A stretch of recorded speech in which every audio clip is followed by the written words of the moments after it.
अब मैं इसमें ना यहाँ पर एक और फंक्शन बना रहा हूँ, इंटीजर एडिशन। तो मैंने क्या किया, integer a comma integer B, correct. और मैं यहाँ से कर रहा हूँ रिटर्न और ए प्लस बी। अब आप जरा यहाँ पे समझिएगा कि किस तरीके से मैंने काम करना है। इंटीजर मेन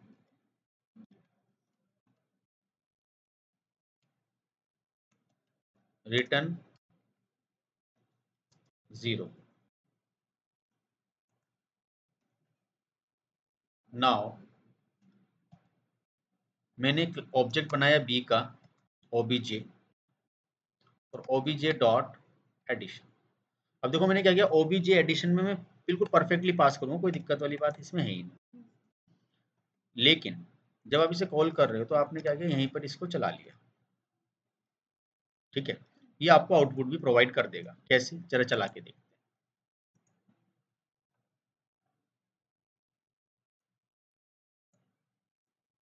हैं। जब मैं मेथड ओवरराइडिंग की बात कर रहा था तो मैं कुछ ऐसा करना चाहता हूं यहाँ पर,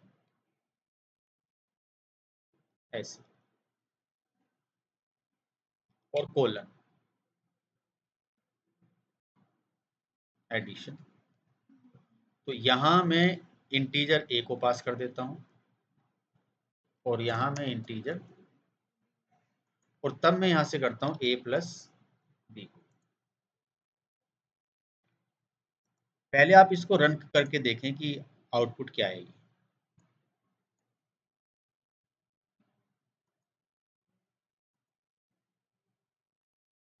यहाँ से ये काम करता हूँ तो इस तरीके से मत करो इसे। आप ये मान लीजिए कि जब पहले ये फंक्शन था आपका, तो पहले ये फंक्शन जो था वो इंटीजर बी एक नंबर को रिटर्न करने के लिए था। अब ये जो मैं इस क्लास से जो कॉल करूंगा, इस क्लास के ऑब्जेक्ट से, तो मेरा कौन सा चलेगा, ये वाला काम करेगा। लेकिन आपने कहा नहीं सर मुझे तो इससे भी काम करना है, तो मैंने कहा फिर आप ऐसे नहीं करोगे, फिर आपको ए क्लास का ऑब्जेक्ट बनाना पड़ेगा और ए क्लास के ऑब्जेक्ट से ही आप क्या करोगे, इसे कॉल करोगे। तो a dot addition, sorry OBJ 2 कर दो इसको, 2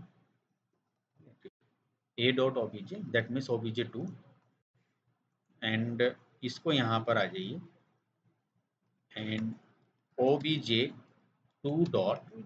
तो ये कह रहा है मुझे एक, देखो यहाँ पर क्या आ रहा है 1, तो यहाँ आपने फॉर एग्जांपल प्रोवाइड किया क्या, लाइक 700, तो ये आपका 700 में आ गया।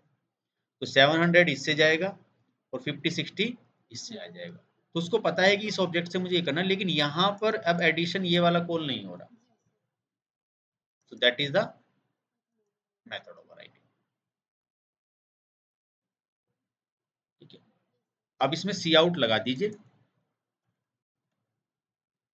सॉरी एंडल एंडल, और यहाँ पर भी आप एंडल। एक लिटिल बिट कॉन्सेप्ट मैं इसमें और ट्राई कर लेता हूँ जो मेरे माइंड में मुझे हिट करा रहा है कि हाँ वो चीज़ भी थोड़ी इसमें हो सकती है। तो ये बात तो क्लियर हो गई कि आपका फंक्शन क्या हो गया, रिप्लेस हो गया। अब ये वाला चलेगा जो लास्ट में था। इनहेरिटेंस में मैंने बताई दिया कि जब दोनों फंक्शन कॉल करोगे तो एम्बिगिटी प्रॉब्लम आएगी, वहीं पे आप ऑब्जेक्ट कोलन की मदद से उसे कॉल कर सकते हो, ठीक है। कुल मिला के जो यही सब चीज़ें रही इसमें, इस तरीके से हमने वर्चुअल कॉल किया। अब आप थोड़ा सा जरा इसमें पढ़ें कि वर्चुअल फंक्शन, तो देखा जाए तो ये देखिए, सो फॉर एग्जांपल आपने क्लास बनाई है और एक यहाँ पर वर्चुअल पॉइंटर डिफाइन किया।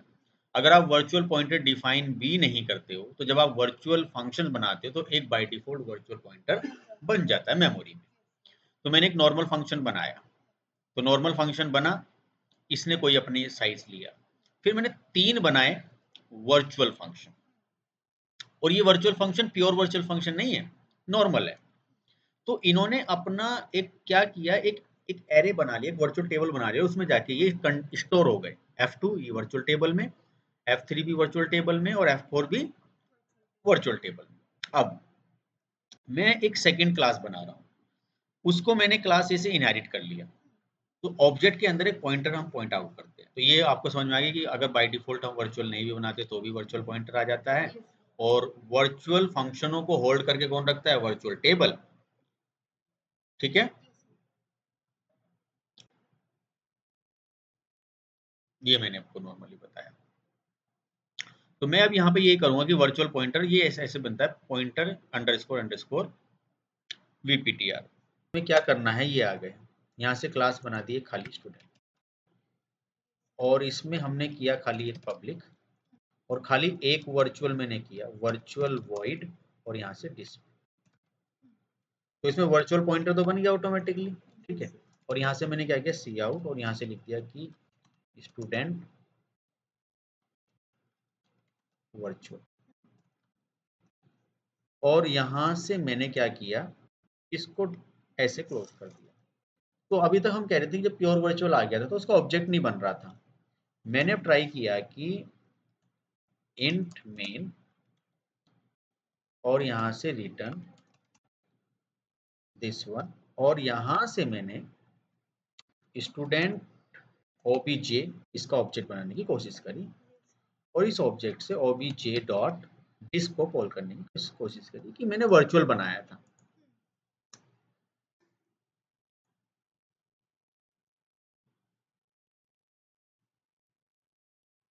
तो देखिए इसने क्या दिया मुझे।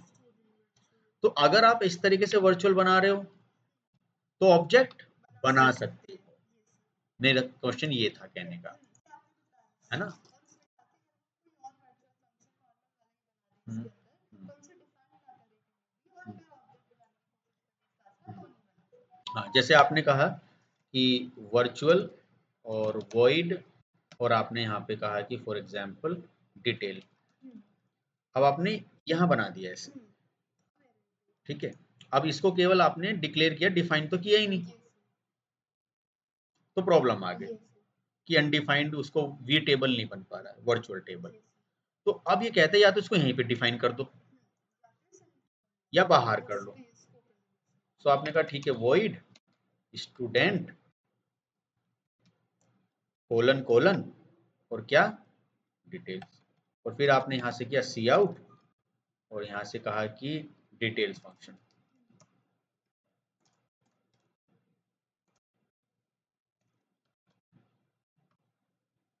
और अब इसे चला के देखो जरा,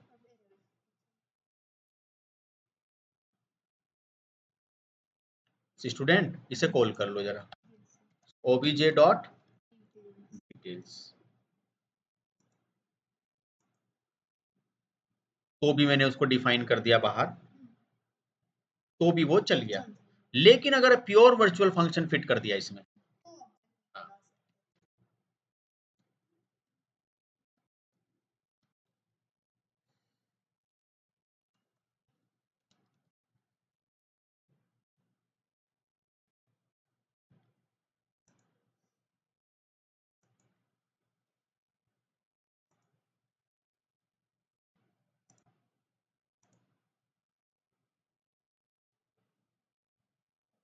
तो आ गई प्रॉब्लम देखो कि because following virtual function are pure virtual function with in statement. तो मैंने सोचा इसे जैसे ही आपने डिफाइन किया ना, ऐसे करके देखना। मैंने कहा ठीक है वॉइड, और मैंने क्या किया, student colon colon exam details, और मैंने यहां से यूज किया कि सी आउट। ये मैं आपको बता रहा हूँ कि जिसमें मैंने इनहेरिटेंस का यूज ही नहीं करना चाह रहा। हाँ, और ओबीजे एग्जाम डिटेल्स, वही देखना है बस। इसमें लास्ट जो मेरा डाउट था उसको क्लैरिफाई करके, तो इसने बिल्कुल हाथ खड़े कर दिए कि भाई अब बिल्कुल नहीं होगा ऐसे।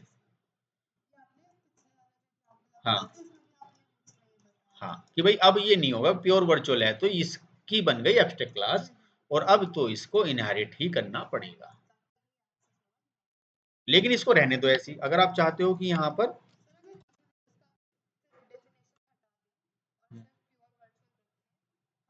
तो भी नहीं बनेगा क्योंकि वो तो फिर प्रॉब्लम ही आ गई ना। लेकिन अगर ये मैंने यहाँ डिफाइन कर दिया और इनहेरिटेड क्लास में भी मैं इसको डिफाइन कर रहा हूँ तो ये चल जाएगा। तो कहेगा भाई पहले बताओ किसका डिफाइनेशन लेना है। देखो जैसे क्लास आपने बनाया एग्जाम के नाम से, या फिर कहो कि पेपर के नाम से, कोलन पब्लिक, और यहाँ से क्या रखा आपने, स्टूडेंट, ठीक है। और क्या किया, इसको यहाँ से पब्लिक कर दिया आप लोगों ने कि सर इसको यहाँ से पब्लिक कर दीजिए। पब्लिक आ गया। और यहां से मैं क्या करता हूँ, सिंपल सा एग्जाम जो मेरा वर्चुअल है, वर्चुअल वॉइड एग्जाम डिटेल्स, ये देखो ये आ गया। अब मैं जो एग्जाम डिटेल्स यहाँ भर रहा हूँ, सर यहाँ पे भी आपने भर दिया, यहाँ भी भर दो चलो। So exam details of virtual और हैंडल, ठीक है। मैंने ऊपर भी डिफाइन कर रखा है स्कोप रेजुलेशन से और यहाँ पर भी, लेकिन मेरा ऑब्जेक्ट अभी भी किसका बना हुआ है, ए क्लास का। तो ये फिर डिनाई करेगा। मैंने कहा अब एक क्लास का मत बनाओ, अब बना लो पेपर क्लास। अब पेपर क्लास से डिस्प्ले कॉल किया, पेपर क्लास से डिटेल कॉल किया, पेपर से मैं क्या कॉल कर रहा हूँ, एग्जाम।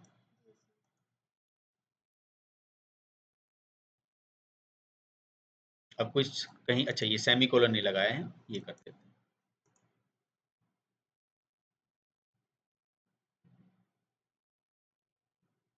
ये देखो बहुत ही बढ़िया और बिल्कुल अच्छा प्रोग्राम बना है कि आप ओबीजे का ऑब्जेक्ट बना के स्टूडेंट डिटेल एग्जाम तीनों। अब चला कौन सा, एग्जाम डिटेल वर्चुअल वाला चला, ये नहीं चला। इसको चलाना तो फिर इस क्लास के ऑब्जेक्ट से कॉल कर लो। देखो इसके ऑब्जेक्ट से क्या होगा सर, ये करो फिर ओबीजे डॉट, और क्या नाम था उस क्लास का, student colon colon exam detail. तो अब ये क्या करेगा, अब इस वाले को कॉल ना करके इसको कॉल करेगा।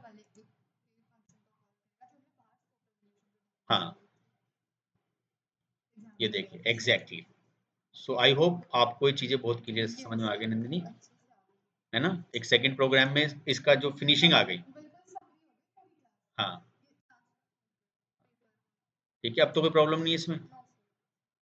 तो बेस क्लास का भी हो गया और इनहेरिटेड क्लास का भी हो गया और ऑब्जेक्ट्स भी सारे हमारे हो गए। बहुत ही अच्छा प्रोग्राम बना है ये हमारा, जिसमें हम, हाँ सारे केसेस हो सकते हैं। हाँ उसके बेस, ठीक है। सो सही से क्लियरिटी इसमें रही, तो इतना रखेंगे।